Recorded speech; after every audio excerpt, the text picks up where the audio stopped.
அண்மை செய்தி. உள்துறை அமைச்சர் அமித்ஷா தலைமையில் இன்று தென்மண்டல முதலமைச்சர்கள் மாநாடு தொடங்கி நடைபெற்று வருகிறது. இதில் நீட் தேர்வு விலக்கு அளிக்க வேண்டும் என முதலமைச்சர் விஜய் கோரிக்கை விடுத்துள்ளார். 12ஆம் வகுப்பு மதிப்பெண் அடிப்படையில் மருத்துவ சேர்க்கை நடத்தப்பட வேண்டும் எனவும் முதலமைச்சர் விஜய் கோரிக்கை விடுத்துள்ளார். மேலும் காவிரி மேலாண்மை ஆணைய முடிவுகளை செயல்படுத்த வேண்டும் எனவும் முதலமைச்சர் விஜய் கோரிக்கை விடுத்துள்ளார். அண்மை செய்தியாக பார்த்து வருகிறோம்.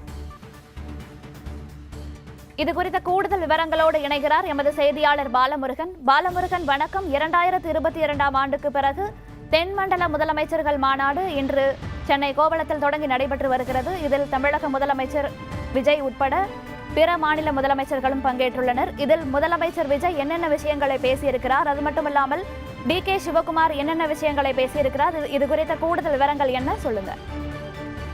வணக்கம் கோகுலப்பிரியா. தமிழ்நாட்டில் நடைபெற்று வரும் இந்த 31வது தென்மண்டல கவுன்சிலிங் கூட்டத்தில் தமிழக முதலமைச்சர் ஜோசப் விஜய் அவர்கள் கலந்து கொண்டிருக்கிறார். அதில் அவர்கள் முக்கியமான கோரிக்கைகள் எல்லாம் அவர்கள் முன்வைத்திருக்கிறார். அதில் நீட் தேர்விலிருந்து விலக்கு கேட்டிருக்கிறார். அது மட்டுமின்றி தொகுதி மறைவரையில் தென் மாநிலங்களின் பிரதிநிதித்துவத்தை பாதுகாத்தல் மற்றும் காவேரி மற்றும் முல்லை பெரியாறு அணை நீர் உரிமைகளை நியாயமான நிதி பகிர்வு கொடுக்க வேண்டும் என முக்கிய கோரிக்கைகள் எல்லாம் தென் மாநிலங்கள் சார்ந்து, அதாவது தமிழ்நாடு மட்டுமின்றி தென் மாநிலங்களுக்கு சார வேண்டிய அனைத்து நல்ல விஷயங்களையும் இதில் முன்வெடுத்து பேசியதாக தெரிவிக்கப்படுகிறது. குறிப்பாக கிராமப்புற ஏழை எளிய மாணவர்கள் இந்த நீட் தேர்வில் பாதிக்கப்படுவதை இவர் எடுத்துரைத்திருக்கிறார். அதில் பார்த்தோம் என்றால் மருத்துவ படிப்புகளுக்கான சேர்க்கையில் நீட் தேர்வு முறையால் கிராமப்புறம் மற்றும் பொருளாதாரத்தில் பின்தங்கிய மாணவர்கள் இந்த படிப்பை படிக்க இயலாமல் போகிறது என முதலமைச்சர் விஜய் இதில் தெரிவித்திருக்கிறார். எனவே தமிழ்நாட்டிற்கு நீட் தேர்வில் இருந்து விலக்கு அளிக்க வேண்டும் என்று அவர் இந்த வலியுறுத்தி இருக்கிறார். மருத்துவ கல்வியில் மாணவர்களின் 12ஆம் வகுப்பு மதிப்பெண்களை அடிப்படையாக கொண்டு சேர்க்கை முறையை பரிசீலிக்கப்பட வேண்டும் என இந்த கூட்டத்தில் அவர் வலியுறுத்தியிருக்கிறார்.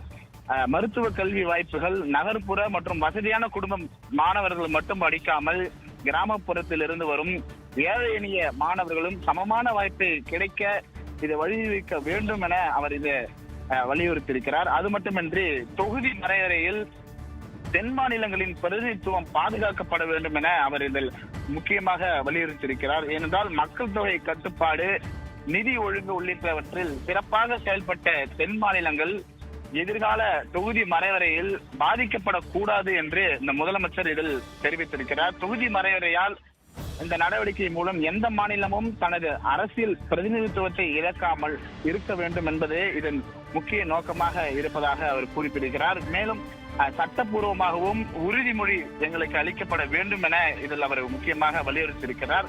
அது மட்டுமின்றி மக்கள் தொகை கட்டுப்பாட்டை வெற்றிகரமாக செயல்படுத்திய மாநிலங்களுக்கு அதற்கான தண்டனை போன்ற சூழல் உருவாக்க கூடாது என்றும் அனைத்து மாநிலங்களுக்கும் சமமான அரசியல் பிரதிநிதித்துவத்தை மற்றும் கூட்டாட்சி உரிமைகளை உறுதிப்படுத்த வேண்டும் என இந்த இடத்தில் அவர் அழுத்த திருத்தமாக தெரிவித்திருக்கிறார்.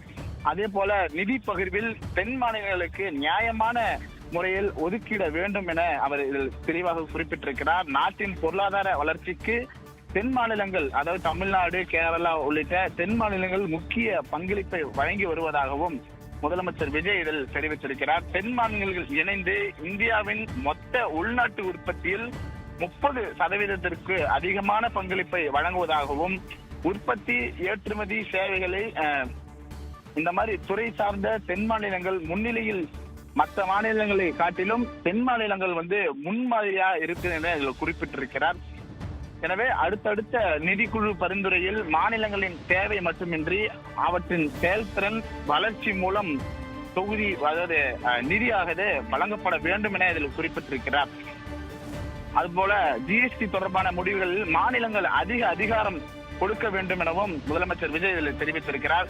GST தொடர்பான முடிவுகளை எடுப்பதில் மாநிலங்களின் உரிமைகள் பாதுகாக்கப்பட வேண்டும் என்றும் முதலமைச்சர் விஜய் இதில் தெளிவாக கூறியிருக்கிறார். மாநிலத்தின் நிதி சுயாட்சி உறுதி செய்யும் வகையில் GST தொடர்பான கொள்கை மற்றும் வருவாய் முடிவுகளில் மாநிலங்களின் பங்களிப்பும் அதிகாரமும் வலுப்படுத்த வேண்டும் என்ற நோக்கத்தில் தான் அவர் இதில் கேட்டிருக்கிறார். குறிப்பாக இந்த கூட்டத்தில் முதல்வர் விஜய் முன்வைத்த கோரிக்கைகளில் முக்கியமான கோரிக்கையாக இருக்கக்கூடியது காவிரி மேலாண்மை ஆணைய உத்தரவுகளை செயல்படுத்த வேண்டாம் என அவர் தெரிவித்திருக்கிறார். காவிரி நீர் விவகாரம் தொடர்பாக முதலமைச்சர் விஜய் முக்கிய கோரிக்கைகளாக தெளிவாகவும் இதில் எடுத்து வச்சிருக்கிறார்.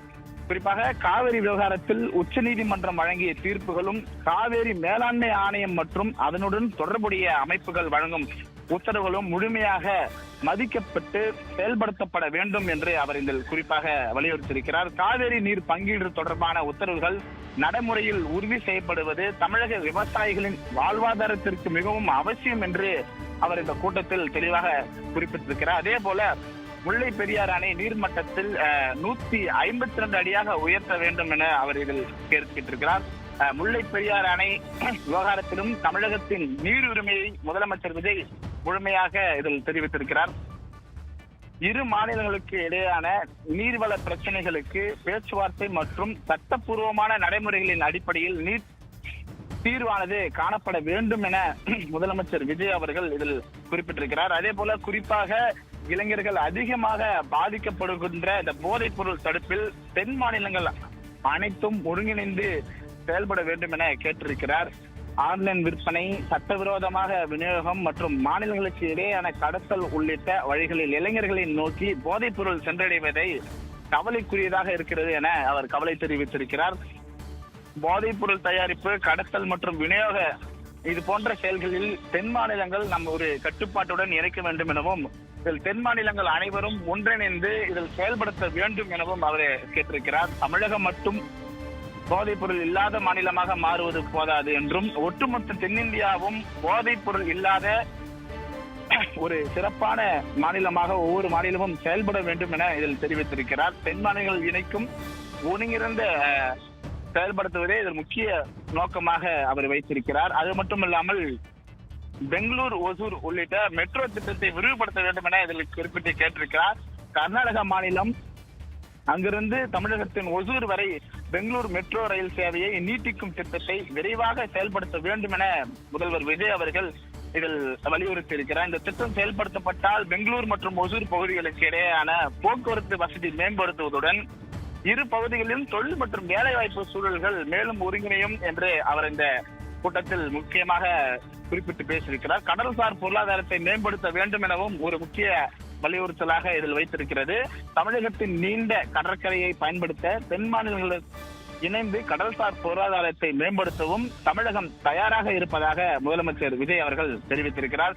துறைமுகங்கள், கடலோர கப்பல் போக்குவரத்து, மீன்பிடி மற்றும் கடல்சார் தொழில்கள் போன்ற அனைத்து சேவைகளும் தமிழகத்தில் சிறப்பாக இருக்கிறதாகவும் பொருளாதாரத்தை வளர்க்கவும் விதமாக தமிழகம் விளங்குவதாகவும் தெரிவித்திருக்கிறார். தமிழகத்தின் 1076 கிலோமீட்டர் நீளமான கடற்கரையை பயன்படுத்தி தென் மாநிலங்களுடனான இணைந்து கடல்சார் வளர்ச்சியை முன்னெடுக்க முடியும் என்று அவர் அறிவுறுத்தியிருக்கிறார். அந்த இடத்தில் கடல் போக்குவரத்து மற்றும் மீன்பிடியில் மாநிலங்களுக்கு இடையேயான ஒத்துழைப்பு அவசியம் வேண்டும் என்றும் அவர்கள் தெரிவித்திருக்கிறார். அதே போல மீனவர்களின் வாழ்வாதாரம், கடல்சார் பாதுகாப்பு போன்ற கடல் வளங்களை பாதுகாக்கப்பட வேண்டும் எனவும் இதுக்கு தென் மாநிலங்கள் ஒருங்கிணைந்து செயல்பட வேண்டிய அவசியம் இருப்பதாகவும் முதலமைச்சர் விஜய் அவர்கள் தெரிவித்திருக்கிறார். தென் மாநிலங்களின் வளர்ச்சி என்பது அந்த மாநிலங்களின் வளர்ச்சி மட்டுமல்லாமல் ஒட்டுமொத்த இந்தியாவின் பொருளாதார வளர்ச்சிக்கும் முக்கிய பங்களிப்பை வழங்கப்பட வேண்டும் என அவர் இந்த கூட்டத்தில் தெரிவித்திருக்கிறார். இது போன்ற நீட் விலக்கு, தொகுதி மறுவரையறை, பிரதிநிதித்துவம், பாதுகாப்பு மற்றும் காவேரி மற்றும் முல்லை பெரியார் நீர் உரிமை, நியாயமான பகிர்ந்துறவு இது போன்ற முக்கியமான கோரிக்கைகள் எல்லாம் இதில் முன்வைத்திருக்கிறார் முதல்வர் விஜய். தென் மாநிலங்களின் உரிமை மற்றும் வளர்ச்சியை பாதுகாக்கும் வகையில் மாநிலங்களுக்கு இடையேயான ஒத்துழைப்பையும் மத்திய அரசுக்கான ஒருங்கிணைப்பையும் வலுப்படுத்த வேண்டும் என குறிப்பாக அவர் தெரிவுபடுத்தியிருக்கிறார். கோகுலப்பிரியா. விரிவான விவரங்களுக்கு நன்றி பாலமுருகன்.